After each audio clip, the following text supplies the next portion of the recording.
نبی علیه الصلاة والسلام فرمایي الا اخبرکم باهل النار، جهنمیان در ورښیم جهنمیان څوک دي؟ ځوانانو ښه غوږ ونیسئ، په خپله یې وګورئ زموږ معاشره کې جهنمیان څوک دي. الا اخبرکم باهل النار، جهنمیان څوک دي؟ نبی علیه الصلاة والسلام فرمایي کل عتل جواز مستكبر. کل عتل، هر هغه کس چې همیشه سخت مزاجي وي، ترش تندی یې نیولی د خپل غرور د پیسو و د دبدبې و د منصب د وجې همیشه داسې ناستې دی، پړسېدلی ناستې، تندی یې ترش نیولی، خلکو سره په ماړه مغزي خبره کوي. یو جهنمي کس دغه دی. کل عتل، عتل څه ته وایي؟ سخت مزاجه ته وایي.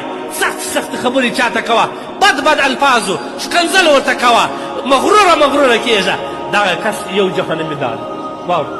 کل عتل. جواز علما لیکي د جواز دوه معنا راځي. یو جواز هغه ته ویل کېږي چې مغروره وي، په خپل حسن مغروره وي، په خپل دولت مغروره وي، په خپل منصب مغروره وي، په خپل رتبه باندې مغروره وي، په خپل خاندان مغروره وي، یا په خپل شکل ځواني او صورت باندې مغروره وي، یا په خپل موټرګي باندې مغروره وي. یو دا بعض وایي د دغه مغروروالي څخه چې ډېر زیات چاق سوي دا دومرې پنډان یو غریب پنډان نه، دا د غرور او د تکبر نه وجې چې دا پنډ ناست. یو دا کې بعض دا وایي یا د غرور او د تکبر د وجې چې ځان داسې وپړسي، دی بل رقم کښېني، دا خوله دی راوباسي، دا سترګې دی راوباسي، خوار غریب خوارکۍ ورکلل. یو جهنمي به دا مستکبر، تکبر کولو والا متکبر کس چې کوم دی، دا الله رسول صلی الله علیه وسلم فرمایي دا به هم جهنمي. قرآن کې الله فرمایي ان الله لا يحب من كان مختالا فخورا. الله تبارک وتعالی نه خوښوي څوک؟ هغه کس چې فخر کولو والی، ځان خوښولو والی. ځان ته وګورې یار نو زه ما خو نو زما دي، زما نه خو نو زما ده، منصب خو نو زما دي، دولت خو نو زما دي، اولاد خو خندا خو نو زما دي، دا نور څه دي؟ بیا نو دې ته سلام مه وایه، دې کې مټر باندې ووایه، ځینې تېر څه دا وکړه دا وکړه. دا هغه کسان چې کوم دي دا الله نه خوښوي، دا به جهنمیان دي. مشرق کې وګورئ زموږ ځوانان پر کومه خوا روان دي؟ پر غرور روان دي که پر عاجزي روان؟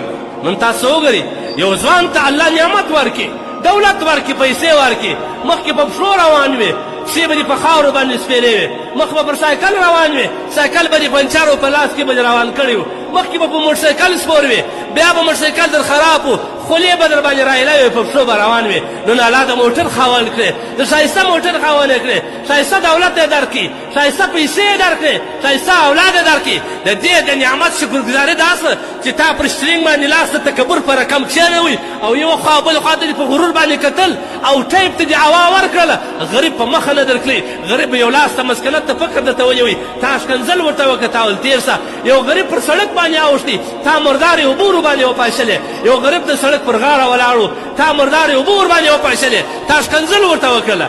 الله تبارک وتعالی غیور ذات دی، الله غیرتمند ذات دی. الله پر خپل بنده د ټولو خوا بدېږي، خاص کل پر ضعیفه متضعفه فقیر بنده باندې د خدای خوا بدېږي. داسې وخت به راسي زما دې په خدای قسم وي لو اقسم علی الله لابره. دا کسان که خدای ته شکایت وکړي، دا کسان که خدای ته لاس پورته کړي، پر څلورو به روان سي، شل به سي، پر دغه سړک به فکر کوي دا کس به په موټر کې سپور ستا مخ ته به تېرېږي. چشمه غروره کړی، ولې غرور کوې؟ ولې د چا په دنیا غرور کوې؟ دا ستا ده.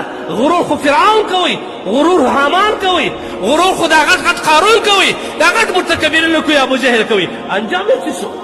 انجام یې څه شو که نه؟ تاسو تاریخ وګورئ، قرآن وګورئ، حدیث وګورئ د دې تاریخ سره. لقمان حکیم دا یو ډېر دانه سړی تېر شوی دی، دی خپل زوی ته نصیحت کوي. د ده نصیحت الله تبارک وتعالی په قرآن کې په آیات باندې ژباړي، دومره خوند وکړي. خپل بچي ته وایي ولا تسعر خدک للناس، د خلکو سره مخ اړولې خبرې مه کوه. دا بعض کسان به تاسې نه دي چې ته خبرې ورته کوې دی لګیا یم ستا د تشریح. د نبي علیه الصلاة والسلام عادت مبارکه دا و چې چا به خبرې ورته کولې ځان مې داسې ورنږدې کړي، دا غوږ به د پر غوږ په خوله باندې کښېږي. دا نبي و. دا متکبرین، دا جبارین چې ته ورلګیا د مخ درته اړولې سجدې شکل ایستلي دا رقم.